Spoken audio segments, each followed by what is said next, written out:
Well, good morning, everyone. I'm just going to give another minute to allow any last-minute folks to log in for our webinar. Thank you for coming. I appreciate your time today, and hopefully you take away some knowledge from this. Well, again, thank you all very much for attending our webinar series. I'm Corey Bell with BuildingPoint Mid-America. We're going to be going over, we've got a series of really 3 webinars back-to-back here to go over robotic total stations and Trimble Field Link Office to walk through really some best practices, get everybody up and started kind of quickly. I don't have to say it's a strange time we're in right now, but the fact that we got to do this via a webinar tells us all that it's a little bit different, but hopefully you can get some content out of this. And I want you to know that we are in one of the states that does not have a shelter-at-home law in effect by our governor. We're still working. We're working in all the states that we serve. We're doing services, we're still doing sales, and we're able to do any technical support via phone calls and online meetings like this. And we've done quite a few like this successfully. So just kind of go through a couple of slides here to walk you through a couple of things. So first of all, GoToWebinar. For those that have never used a GoToWebinar before, or maybe you're a little bit rusty, wanted to give you some guides, kind of show you how to step through this process a little bit. The first thing I would say is if you're having any audio trouble, you can call in via phone or you can use your computer audio. I happen to be called in via phone and using the audio through my phone and talking through a wireless headset in lieu of my computer. But if you hit the phone button over on your menu, that will pop up the audio screen that I got off to the right, and you can select computer or phone audio. Outside of that, the show hide menu, which is that orange button, might appear right on your screen depending on the settings. That's just kind of the hide or show, so you can pull that back and forth. Also want to point out that we've uploaded 5 different handouts. So, hey Corey, I'm still stuck on the robotic total station setup slide. It hasn't moved forward. I don't know if anybody else is getting that or not, but. Okay, no, you're right. Thank you. So I apologize. I'm still having to learn how to use GoToWebinar too. So apologize for that. So Sean, thank you. Hopefully you can all now see the second slide. So thanks, Sean, for pointing that out. That's why I'm glad I have Sean online here with me. So as you can also see, we've uploaded 5 handouts. Those handouts are to help you with additional information. One of them is a PDF of the slide deck, so you can refer back to it in the future if need be. And then on top of that, it includes all of our contact information as well as our sales team contact information. But walking through the screen setup here, the other thing that we're going to go through is questions. So as you have questions today, please feel free to type your questions into the question box. We will try to answer them live. We may not be able to get to all of them, but just know between myself, Sean, and Kevin, we will respond back to those questions via email directly to you. It shows me who writes in and what our answers are. So a good example is Tim Olson already responded with, "Hey, Sean." So Sean, you got a shout out from Tim Olson there. So just good to see that we can see that live. But I want you all to know that, feel free to answer your questions. Feel free to provide your questions, and we'll answer them in a timely manner as quickly as we can. If we can do them today, we will. If not, we will respond back to you. So that's it for the do's and don'ts on GoToWebinar. Hopefully everybody can navigate this well. Our next slide here. Again, sorry, I'm having to lean back and forth there. But getting to our next slide. This is an introduction of who was going to be on the call. We're missing one person right now, but I'm Corey Bell, I'm CEO of Point Mid-America. We've also got Sean Thompson, and Sean and I both have our webcams up, so you can see Sean and I live, so you'll get to see our pretty smiling faces talking as well.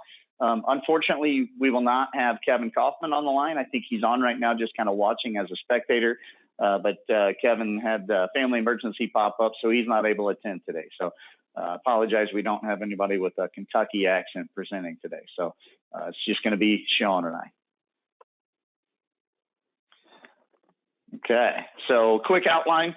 We're going to go through a lot today. Sean's going to be providing a tremendous amount of information. for about 40 minutes straight of how to set up a total station, walks you through all the steps and parts that we're going to go through.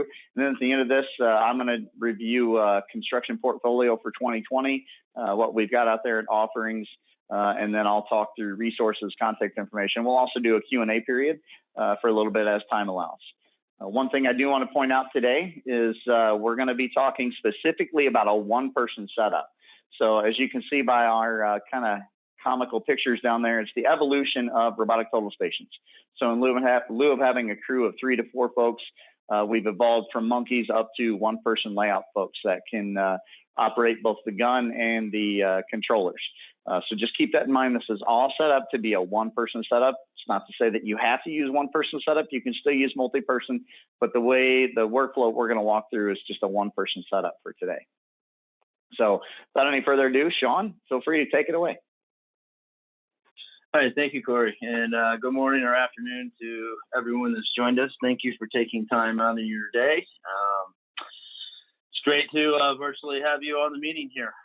So, like Corey said, we're going to dive down and dirty into about 20, 25 slides here, and we're going to focus on setting your robot up and just basically setting up with control and getting to the layout portion. So this first slide here is what we're talking about is a general workflow, right?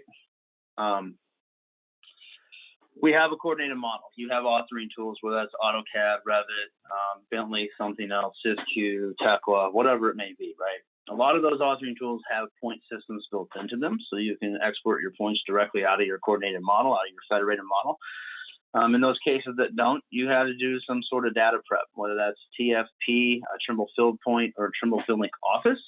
And Trimble FieldLink Office is the emulator. It is the same as on your tablet that basically allows you to do everything except connect to the robot. And then up here on the right, we have our Trimble FieldLink software on our T10 tablet. Once we then take that data out to the field, set up the machine, lay out, we can then track that information through reporting as built information, depending on whether you have the camera or not, and then using Trimble Connect basically to share all this data through a cloud-based service. Okay, some of that's free, some of that is paid service depending on what type and how much you're using and things like that. We can get into that further in our later sessions. Today's session is going to focus on the bottom right here. Okay, we're going to set up in the field and do layout. Okay. So some generalizations about the RTS series robotic total stations. Okay, so on the side of your head, you have a vertical eye mark, which is important to you if you're setting up over a known point. Okay, have the telescoping eyepiece, so you can look through it unless you have the 873, obviously. Then there are focus servos. So if you're looking to the eyepiece, you want to focus in on something, we can focus on the servo. We can also use the vertical servo drive up and down on the laser head itself, and the horizontal, which will spin the machine left and right. We encourage you to use these buttons in lieu of grabbing the head itself and just rotating it. And then obviously the on and off button here. Obviously, it's just a press of the button real quick to turn it on. Sometimes turn it off. It's a press and hold for a split second, 2 or 3 seconds, whatever, right? Next up is kind of looking at the back of it. So we have the course sights again for everyone except for the 873. Panel cover on the back of it. Battery door and battery latch. Okay. We'll spend a little bit of time talking about the battery and the latches here in just a moment. It's kind of just a generalization of the overall setup in a robotic head. Also, I'd keep an eye on these antennas, okay? If you're having connection issues, the antenna is most likely going to be it. They can leak RF out of it and do some other things. So make sure that your antenna is in good working order on the tablet as well as the robotic head. The removable battery. This is a smart removable battery, okay? It's lithium ion, mounts in the side of the thing. And you get 6 hours of operation on a good battery. So the 2 batteries that came with your robotic head should last you 12 hours in layout in a day. However, one common issue we see with the batteries is that they are not deep cycled appropriately. So we want to talk about that right here, right now. Basically, in one of the handouts that Corey shared with you as well, gives you some literature on what all the lights are indicating to you, all the blinking lights, and what buttons to press on your charger that will allow you to deep cycle it. So as Corey's showing now. So about every 90 hours, plus or minus a few hours, you need to deep cycle your batteries. So and it takes about 40 hours to do that, the deep cycle process. So it's a good idea to get into the habit of taking your battery maybe every other one on every weekend, letting it run. You leave Friday in the afternoon, go ahead and set that on a deep cycle, let that deep cycle. You're going to really extend the life of your battery and the performance and keep it closest to 6 hours as possible. Some of the batteries we've seen that are only 6 months old, they're heavy use, but they've only got 50% of power. That's all they'll charge because they never got deep cycled. So batteries are pretty expensive, so be sure you deep cycle your batteries, like I said, about every 2 weeks, okay? So I just want to talk just a little bit about what the machine is doing so we can conceptually or in theory understand how the machine is working and what it's doing. And this will help you when you're doing your layout so you know what it's looking for. Horizontal angle measurement. Obviously, this is just shooting the machine at one point in space at 0 degrees due north.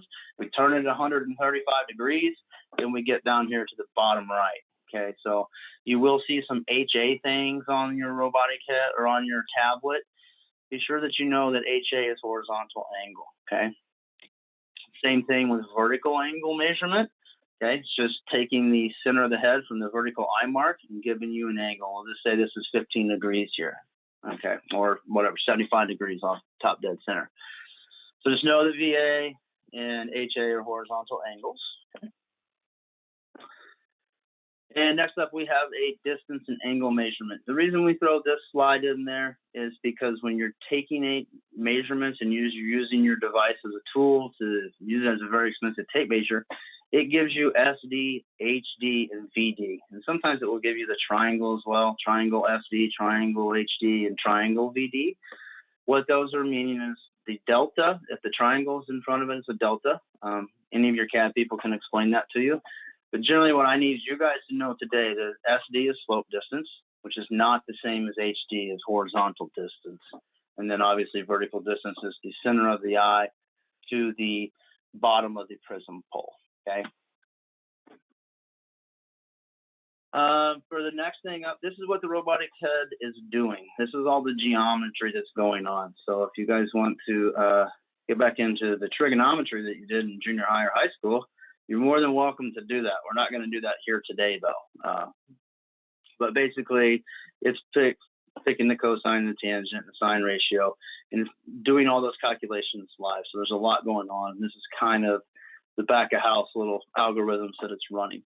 So if you guys want to check that out and gain some confidence, please do in your handout, especially those that are well-versed in trigonometry. It'll make a lot more sense to you, okay? Care and maintenance. Care and maintenance is really important. We like to talk about care and maintenance before we talk about setup, just to make sure that we're maintaining the tools appropriately. They're expensive tools, so we want to see them maintained properly and for better performance. This particular scenario that I'm showing here in the bottom left, this gentleman or lady is working in the snow, okay? And the person on the right is working in some mud out in the desert, so to speak, okay? So these are obviously extremes, and we're trying to show you this on purpose, right? So let's say, for instance, today, before you went out onto the job site, you left your robotic head in its case overnight inside this building. And then we came out here, and it's, I don't know, this person's pretty bundled up, so I'm going to say it's below freezing outside. Let's call it 30 degrees. And this robotic head kind of wants to be within 10 degrees of what it is outside. So let's take the box outside. Let's pop the lid open. Let it sit there for 20, 30 minutes. Let's let it acclimate to the environment that we're working in. The other thing I'd point out here is how far these tripod legs are stuck in the mud. This is great. This is a great setup. I like the spread on it and everything. However, that brings us to our next slide of cleaning the things up, cleaning the poles, cleaning calibration.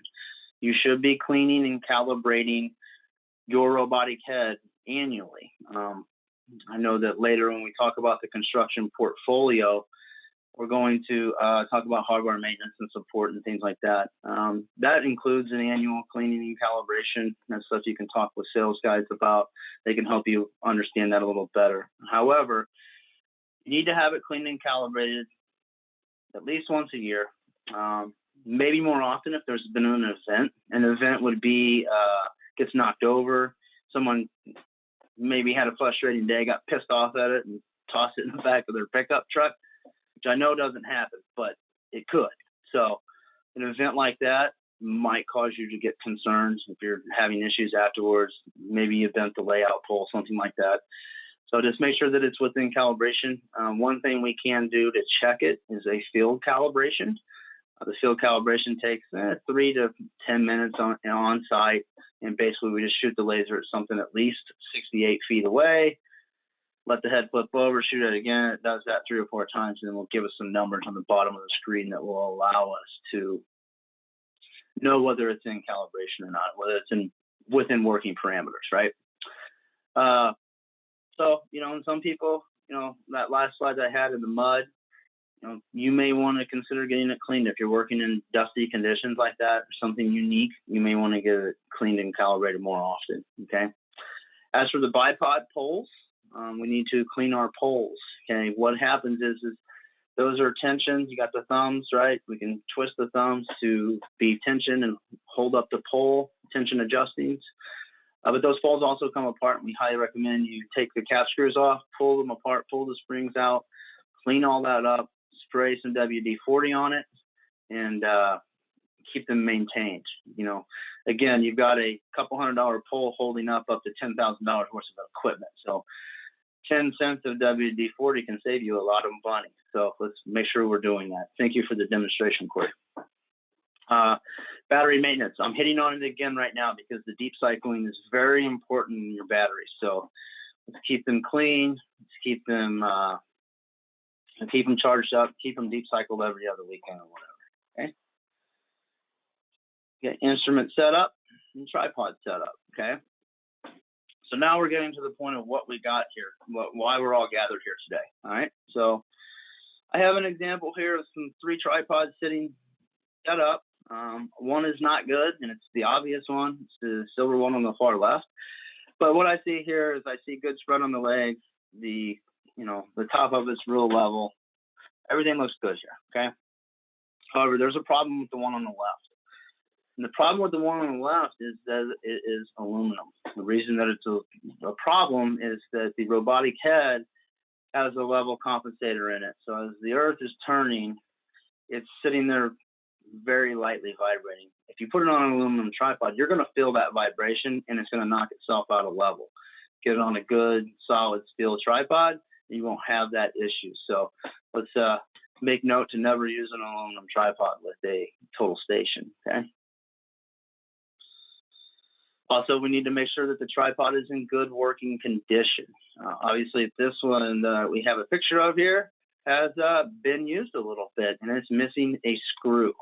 So, most people think, that screw is probably not that important, not a deal, blah, blah, blah. But actually it is, because the vibration of that compensator will cause problems. So we need to make sure that our tripod is in good working condition.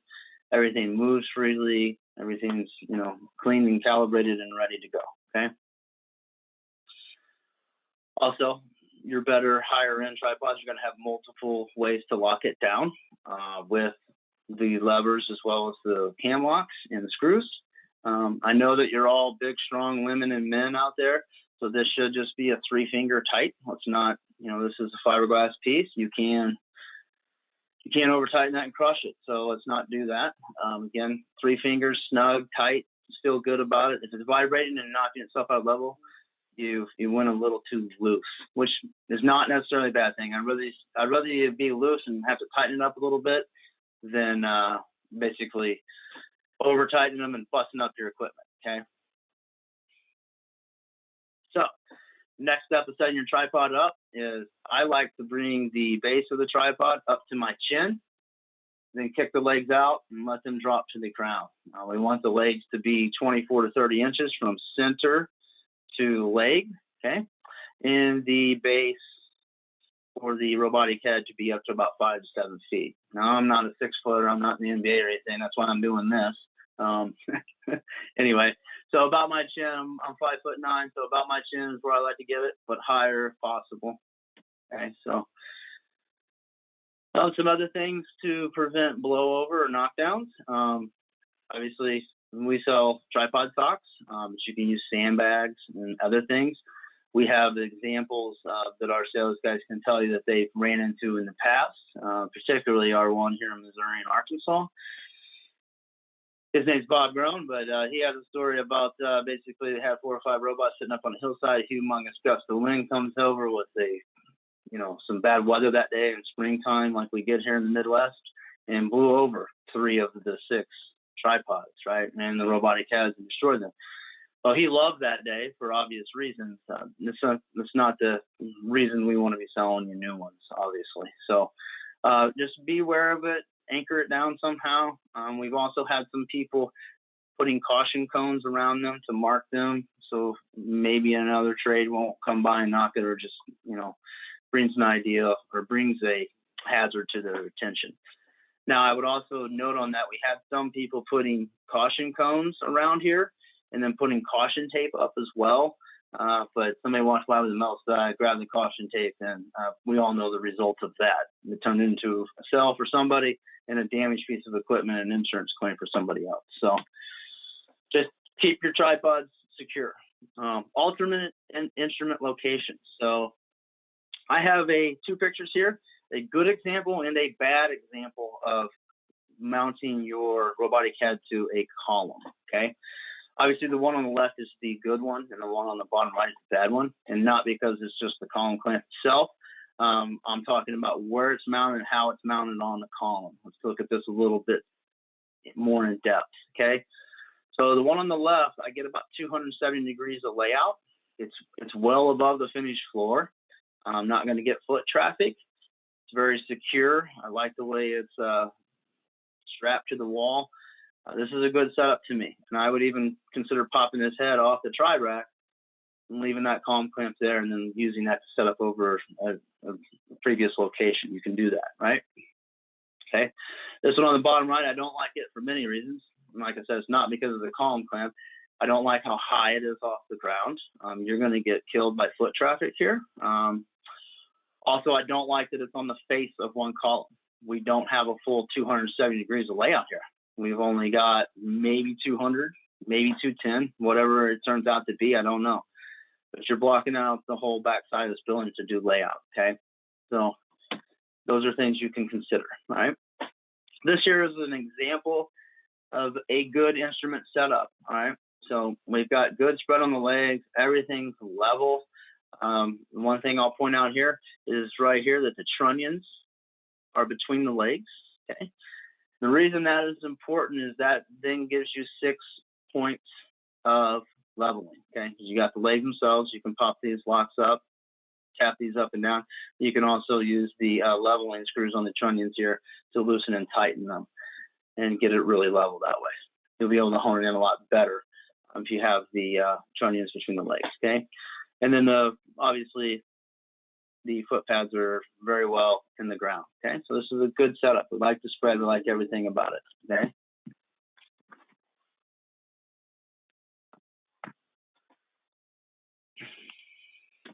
Okay, next up is setting up over, I hit the button one time too many. Bear with me just a moment, okay?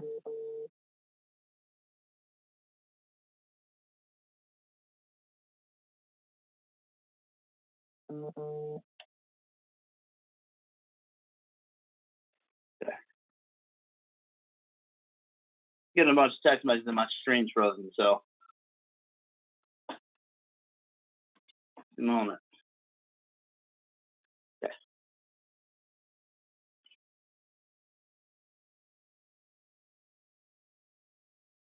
We're good? Okay, thank you. So now we're on the setting up over known control point. Thank you guys for notifying me that I was locked up. Thank you, I appreciate it. Setting up over a known control point. So this is kind of an old workflow. We don't spend very much time on it. In my personal trainings as a certified Trimble trainer, I spend about 30 seconds on this. So I don't spend very much time on it. Reason being is it's an old workflow. You're going to get better results doing a resection, which is what we're going to focus on here today. But I did want to include this slide just in case some of you are working this way and you need to see it. So basically what we're going to do is set the robotic head over a known control point. Using the optical plummet, we're going to level up over it, spin around, make sure that it is centered on the point below, right? Then we're going to shoot to another control point and then do a backside thing, blah, blah, blah. The one thing I would caution you on doing a setup like this is that if you only have 2 control points on your job site, you are basically going to squat on one of them setting up like this, and anyone else with the total stations on your job site is no longer going to be able to use those because you've got your machine squatted on that one. So we'll try to avoid that, but if you guys get in a situation where this is the method you need to use to set up, give us a call. We'll help you through it.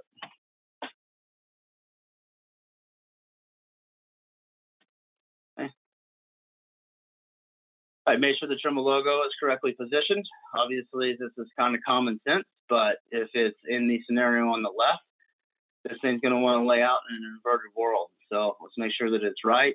The one thing I'd point out is the track light below here. So those models that have a track light, and those of you that are familiar with the track light, the lights blinking in certain arrangements will tell you whether it's upside down or not, okay?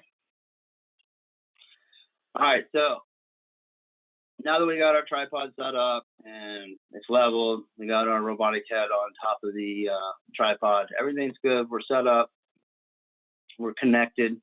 So we're gonna go through a video here in just a few minutes and show you this. We need to talk about shooting and control points. So the first thing we have to do is set up the robotic head. And this is called a resection, which is different than setting up over a known control point. So this one we're gonna set up somewhat randomly.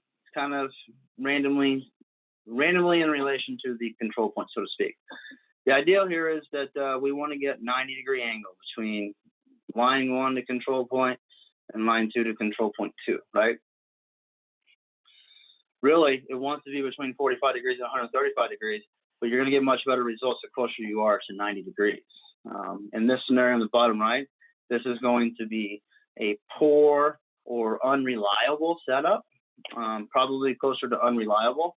It's not gonna, I mean, you can accept it and move forward. That's your risk that you take. However, I would recommend moving that head or doing something to get to a good or very good or excellent setup, right? Whatever tolerance you guys are willing to live with. Okay? Next up is the acceptable working radius. And this is pretty important. So let's pay attention here really well, okay? Staying inside this working radius is best practice, all right? So when you set the machine up and you got a perfect 90-degree angle and you're going out to your 2 control points, you are going to set up a working diameter by the leg of the furthest control point. So if this one's out 500 feet, this one's out 100 feet, you have 1,000 feet you can lay out at, all right? So keep that in mind when you're laying out your control points. Don't lay out your control points and your working radius be outside of the building, things like that. The one thing I'll point out with the unhappy faces is, let's say you are walking around laying out points and you go outside of our yellow dotted line here and you lay out unhappy guy number 1 here. It's going to give you an error one time and one time only, and it's going to say, hey, you're outside the working radius. Do you wish to continue? Now, as a trainer, my advice to you is to always answer that question, no. However, there are certain cases where you might get away with it. And the other thing I need to let you guys know is that you only get that error message one time. So once you tell it yes, it's going to allow you to keep going out here to these other buttons as well, or these other unhappy faces. It's not necessarily what you want, okay? So pay attention to those. And here is a good example of a job site that's set up to control points. Now, obviously, we use more than 2 control points here. We use 3 to 5, or however many, looks like 5 in here. The more, the better, okay? So when I set the robotic head up here, shoot one to the next, I can keep adding more, once I get an error or a good or very bad after my first 2 control points, maybe I just get poor. I come in here and add a 3rd point, and it takes me to excellent. That can happen as well. I've also had the scenario where I have control point 1, 2, and 3.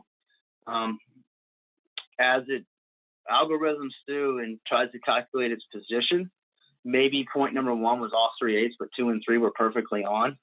So it says between these 3, we're about a quarter off, right? But if I go the opposite direction and go lay out to control point 3 to 2, then to 1, I can actually get it down to an 1/8 or a quarter or something, right? Or 1/8 or less. The algorithm runs different the way it backtracks to itself. So don't be afraid to change the order of the control points at times. It may actually go from okay or good to excellent. You can get it to do that. So keep that in mind, okay? All right, I'm going to go through a few more examples here. We're going to flip through 5 or 6 slides, just some generic examples of what's a good layout and what's not, okay? This one's good. I like where the robotic head is outside of the job site. We have a good working radius because we went to 1 and 2. We can lay out everything from 3 to 4 or 3 to 6 to 5 to 4. This is a good setup right here, okay? Distance is good, everything's good. This one, angle's too flat. We've got an obtuse angle here. So distance to the control points is relatively short, so we wouldn't have a good working radius. We wouldn't be able to get out and here into the corners, okay? The distance between the control points is too short. So yeah, your working radius is too small, okay? Next up, again, I like where the robotic head is, but don't like what they're using for control points, right? For obvious reasons here. So control points short relative to layout distance, and the distance between the control points is too short, okay? All right, here's another example where we're setting the head up inside of the job site. Same as our first example, okay? We're setting up in a good spot. We got a tripod stock down. We got some caution cones around it. Everybody knows our robotic head's there. We can hit the whole building here. This scenario here, I would make a case that your working radius comes down here and actually clips off 3 and 6 a little bit. But this is one I usually go over in my training. It's kind of a trick question just to get people to think about it a little bit. That's something you could think about in this scenario here. But besides that, this is a great setup. You can get most everything in there, okay? Next one, not good for obvious reasons, okay? The acute angle, distance, okay? All right, so on the tablet yourself, you have 4 modes, okay? So you have a create mode, you have a measure mode, a device mode, and a more mode. And in create's where you're gonna go to create all your points, manage any points, change any of the data and change their status, anything like that, right? And also do grids and patterns and some other items. Measure is where we're going to go to do the actual layout. We're going to go there to collect data, to lay out wall penetrations, do traverses, and change some settings, okay? On device is where we're going to go to connect to the device. We're also going to set up through the device. And there's some tools under device. If you're on version about, 5.1 or newer, there's some device tools that will allow you to actually use the laser to shoot, take measurements, wall plumbness, as well as just measurements and some other items that are pretty cool, okay? And then under the More button is where we're going to go to load our jobs, tie into Trimble Connect, find out about our latest version of the software, as well as any of the reporting, okay? And exit the program. All right, so I want to show you guys this device connection screen, okay? So I'm going to play a video. It's about 5 minutes and 13 seconds long, and I'm going to narrate it while it's playing here. But generally speaking, this is the screen you guys are going to see in lieu of the one I'm about to show you, okay? So this is our virtual layout guide, all right? This is something Trimble's provided for us, but basically I'm going to narrate as we connect the device and kind of just show you how it's set up on a job site. So first thing I'm gonna do is go to device. This is the screen I was telling you is gonna be slightly different from yours. You guys will get a channel, network, and ID in this spot here where I have IP address, and that's just something that goes with virtual layout, okay? But you guys will get channel, network, and ID, and that's displayed on the robot head itself after you've leveled it up and it's done its countdown set up, okay? So now I've told it to connect. I picked the appropriate robot down here. I told it to connect. This connection usually takes 45 seconds to a minute to do, whether it's radio or Wi-Fi, depending on what robotic head you have, okay? So we'll let this thing connect. All right, so now we get a green toast that tells it it is connected successfully. I'll exit out there. And we're going to go to device and setup next, or device and connection, maybe. I've got to find my prism first. Guess I got to know what I got to do first, okay? So on the left-hand view, basically what I'm doing is using the Trimble Vision to locate the prism, okay? So as it spins around here, it's going to lock on the prism. What I'm going to show you is going to go on here. Once I lock on, our question mark is going to go away here, okay? There you go. We've locked onto the prism now. So I should be tracking, and this virtual layout does a really cool job of showing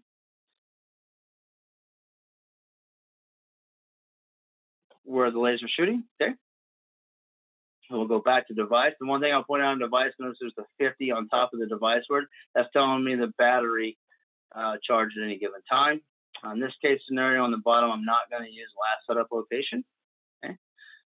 I advise you don't unless you just changed the battery or did something else. Don't ever do it. Always set up a new resection. So first thing I got to do is go point at or select that. Notice I get a blue circle on point 113 there. I have moved our virtual person over here to that point. I hit the top right up here and measured. Okay, so now it's measuring. And I have this on high precision right now. So it's taking 3 shots, 1, 2, 3, and giving me an average of those 3 shots. Once I go switch the layout, I'm going to show you in this video here how to change it to fast precision where it just goes boom, boom, out, and done, okay? Notice I selected control point 107 before I physically moved there. And the reason I did that is because there's a lot of distractions. Obviously, this virtual guy didn't get distracted. His virtual cell phone didn't ring. He didn't have to use the bathroom, didn't stop and get a snack along the way, or get asked a question or any distraction that can happen to you on a job site. So I like to select that point before I actually move off the old point and move forward. That way you don't reshoot the wrong one, okay? Now you can see on my screen on the right, I'm showing the residuals. I'm within a 1/16 of an inch. I'll click on show residuals here and then show you what the computed distance was and what it was measured at. So I was 3/16 of an inch long, okay? But now I got a good setup. I've got a decent angle. I'm a little bit wider than 90 degrees, but I like it, okay? So now I'm going in to set my laser settings to measure mode here in the bottom right, which I want it on high precision for control points, and I want it on fast precision for layout points. That's a true statement always, okay? It doesn't hurt to keep it on high for your layout points, but there's no need to for time. And you guys will see as soon as I click on this point and get over it here real soon, how much faster this toast pops up and says, hey, I measured, okay? So what I'm doing now is turning the guy around. I'm going to get turned around here in a second, but notice on the view on the right, it's telling me forward to left, 8 feet, whatever, right? That is giving me real-time directions as my shoulders are facing the robotic head, okay? So the virtual guy is a little hard to get on the point, so I have my tolerance set at 1 inch, but once he gets within 1 inch, this will turn green here. And I'm going to hit the top right button, the little star up here, and I'm going to measure and store that point, okay? It's very important that you measure and store that point. That way your reporting works. That way it tracks your laid out points, and you're not duplicating options.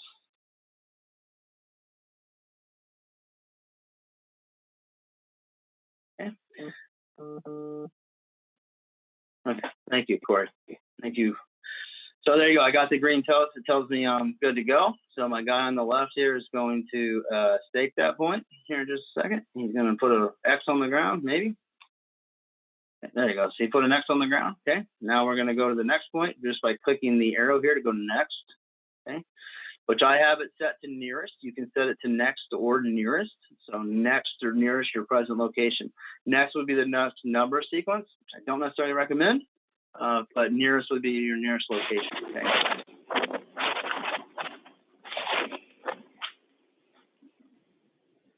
Okay, so we mark the next point. Notice how much quicker that would measure once I put it on fast. Okay. Okay. And that's it for my portion. So thank you very much. If you guys have any questions, I know we just do a lot of information issue very quickly. So please don't hesitate to shoot me an email or a phone call. And I'd be more than happy to answer it or get you in touch with someone that could answer it. Again, stay safe out there. Thank you guys for your time. We really appreciate it. And I'm going to hand it over to Corey at this point. Thank you. Hey, Corey, I'll butt in here for a minute if you'd like. Yeah, Kevin. Okay, hey guys, glad to be able to jump on here for a moment. I heard Corey, I've been listening in the whole conversation. I do have a few things going on here in Kentucky right now. I'm talking to you from a bunker somewhere in central Kentucky, but I've only got a few slides, so I did want to take just a moment and get my voice out there, talk to you guys. But this slide here, we're talking about direct reflex laser. The thing I'd like to hit on here is that if you guys have got laser capability on your instrument, if you're not using that, you're missing a big production feature that's built into that instrument that you paid for.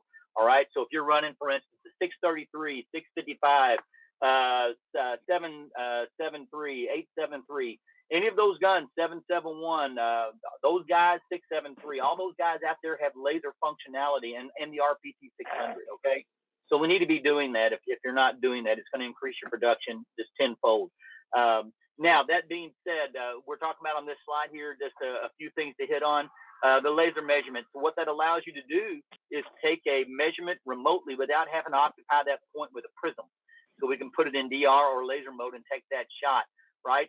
Something else that Trimble developed is shear point technology. So in the event that you're trying to keep a vertical line plumb, as you're walking up and down that line with your robotic total station, that shear point technology is going to keep you plumb. It's going to compensate and keep you on your vertical line, so there's no concerns there. Next slide, please, Corey. Okay, and here's our 2020 portfolio, guys. So the thing I like to talk about here is that if you're not seeing your instrument on here, that doesn't mean that your instrument is still not relevant. It very much is, and the things that Trimble does is they're sure to keep the older instruments still with the capability of tying into the newer T10 tablet, for instance, in this case. But you can still connect these newer tablets up with the older instruments all the way back to the 600 and 700 series, the SPS series, and those things. If you've got a 5600 in those series, that's where the dog off is. You can't get there. But just understand that these robots, we've got some that are 15 years old, and they're still tying into these new instruments. So we got the RPT 600, which is a Wi-Fi system. You'll notice that you're not seeing the antenna on this particular unit because it is Wi-Fi system. And so because of that, it does have some signal challenges sometimes. You'll get an environment where it's kind of competing for signal, but still it's a very good option for you. If you're looking at a price point, it's a really good, comes in at a good entry point that way. You're probably talking about 150, 200 feet range in one direction.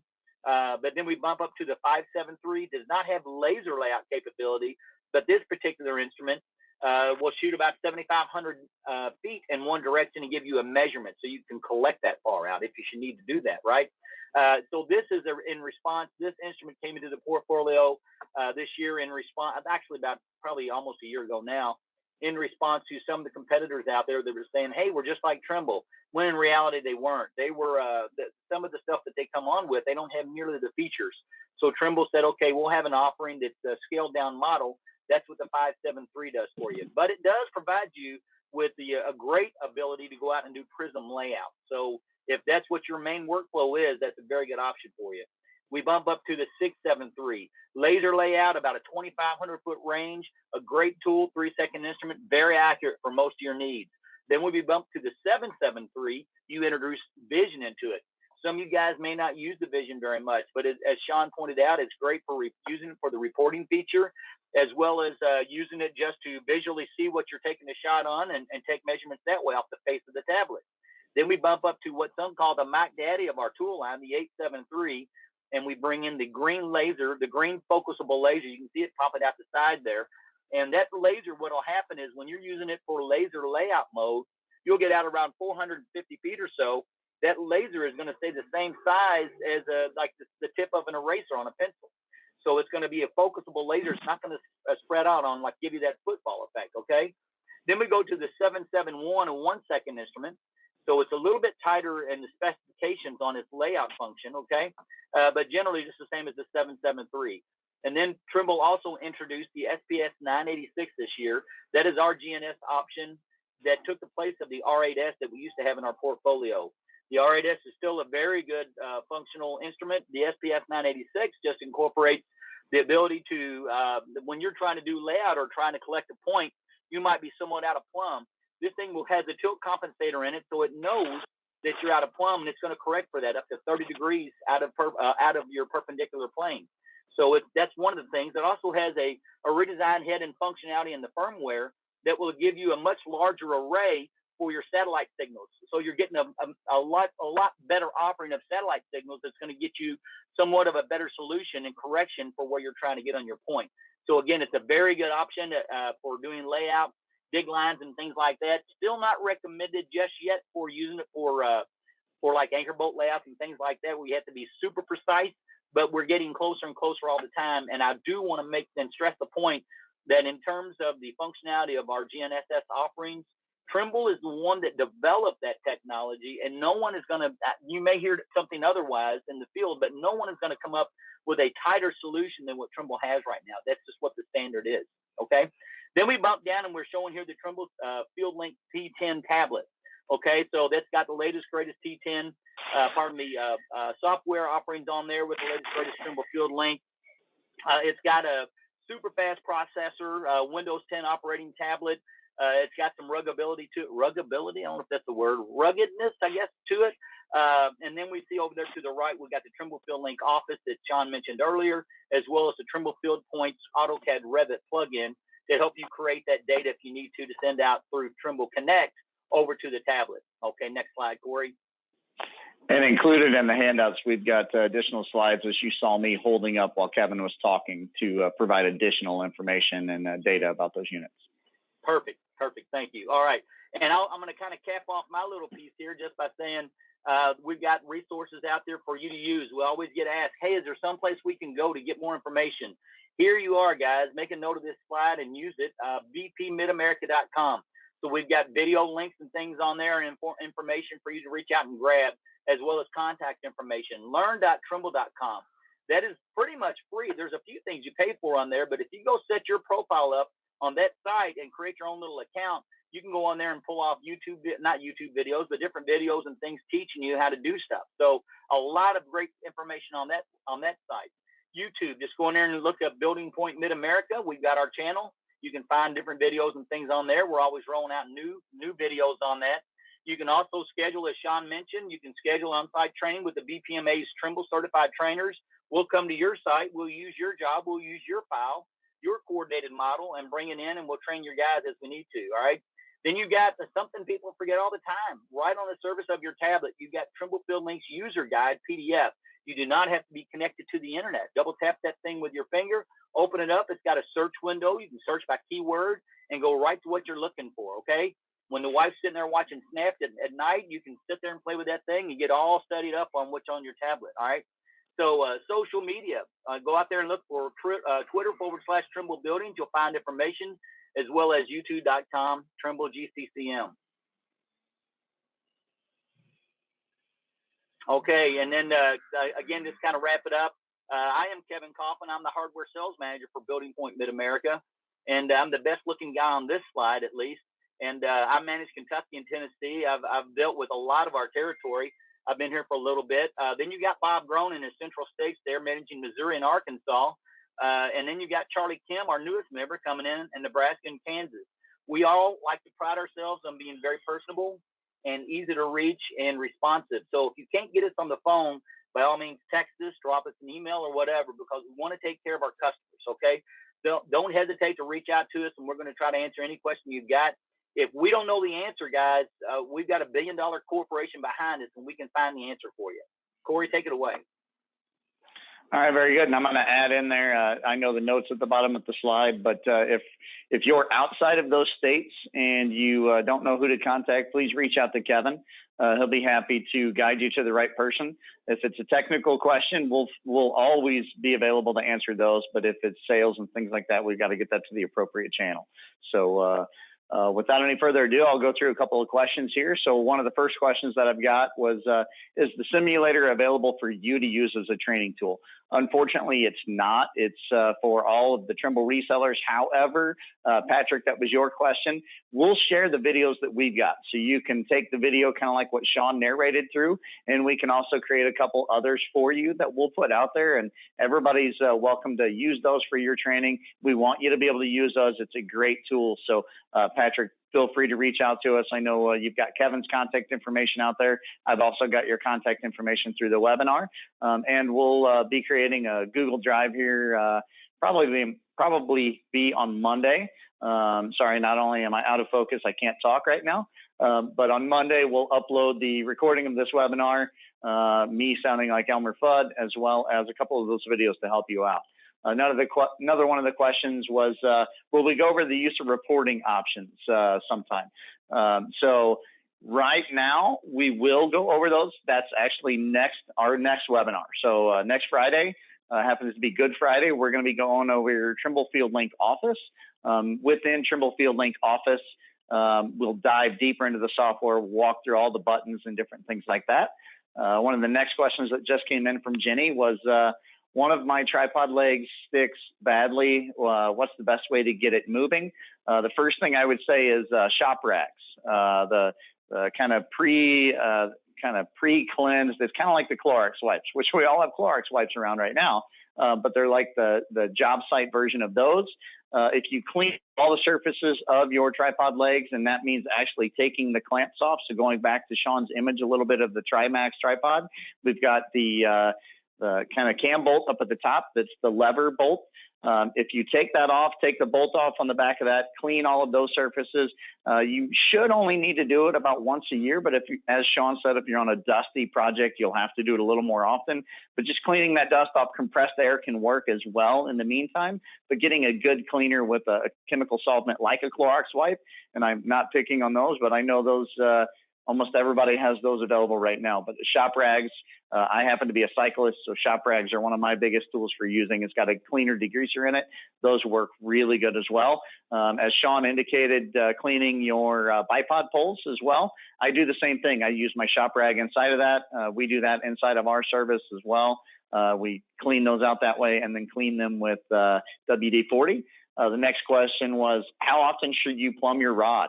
Ooh, that's a tough one. My recommendation is you should be checking it about every week. We've got a tool that you can mount to the wall of your job site, your trailer, your office, which allows you to plumb those.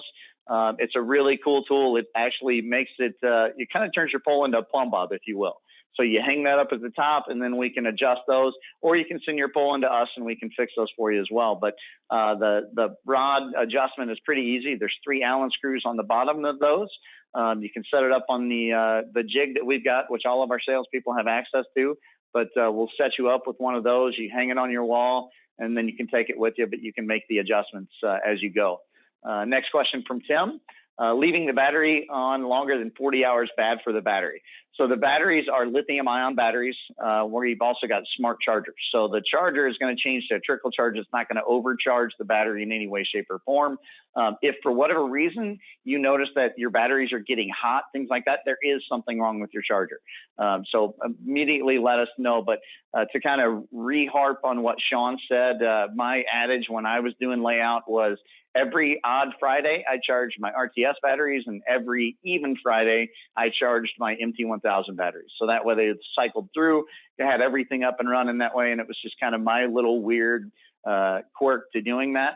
But leaving me on for longer than 40 chargers, not a major deal. I know all of these systems come with a dual slot charger. I believe we still have a few of the Trimble made 5-slot chargers for a while. So if you're working on a bigger job site, we have those available as well. So just kind of keep that in mind too. But so far, great questions from everybody. We're looking forward to doing our next webinar with you next Friday. Like I said, next Friday is going through TFL Office software. The Friday after that, we're going to do a really cool module called the Surface module, which allows you to shoot FF and FL on vertical or horizontal surfaces. And then the Friday after that, right now, Friday after next, not to coin a movie there, but that one's going to be Trimble Connect and connected workflows. Saw a couple more questions there while I was wrapping up. One from Justin. How often do you have to get your plumb sticks replumbed? So I imagine you're talking the layout pole. That's the same question Tim had, but the plumb stick or your layout pole, it's up to you and your care and maintenance. If you take care of it like I used to my 4-foot levels, you're going to be fine, and you should go a couple of months, maybe every quarter. Sean, go ahead. Yeah, I'd like to add something to that, and this is a trick I like to do. When you lay out on a job site and you lay out in your control points and you take some time with it and you get a site set up within a 1/16 of an inch or less, and you have one that shoots a laser, first 2 points I'd lay out is shoot them back at those control points, to shoot that laser back at it. And if they're both consistently off 1/4 to 1/8 of one direction or something, that usually indicates to me that that pole is off. Okay. So then I would start putting levels on it and putting it in brackets. And then, yeah, on the bottom of the level bubble, like Corey said, you can adjust the 3 Allen screws. But yeah, often. Very good. Thank you, Sean. The next question was from Jay, and Sean, I'm going to let you take it. I'll take a first stab at it. This was from Jay, and the question is, why or how is resectioning better than setting up over a no control point? And the one point that I'm going to drive home is, if you're working on a job site with more than one person, setting up over a no control point, you're in the way of those other folks. Outside of that, the resectioning that Sean showed is just as accurate as setting up over the top of a no control point.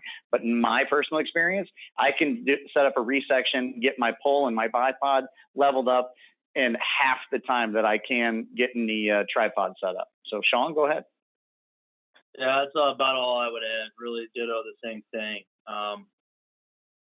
Yeah, I mean, we can follow up with somebody on Trimble that would give us some exact statistics that would maybe hone that question in a little bit more for you. But generally speaking, everything Corey's mentioned and what I mentioned earlier.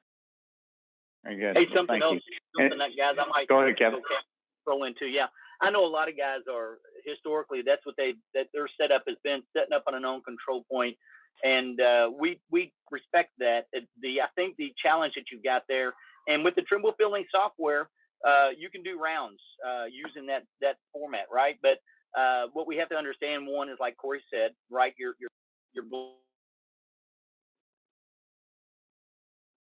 Okay, sorry, we lost Kevin there. I think either the metal plate in his head interacted with the cell phone, or it might be something at the hospital. But anyway, we lost Kevin there. So I think first thing I want to do is I want to thank all of you for taking your time today. I know, like I said, we're in kind of a weird time. We're proud as hell of all of our essential construction workers that are out there continuing to do what they can do. So the best thing I can say to all of you is, not only for your employers, for your coworkers, for your families and your friends, stay happy, stay healthy, and stay safe. So until next week, feel free to email us with any questions. We look forward to everything else. Have a great day, and see you all next Friday. Stay safe.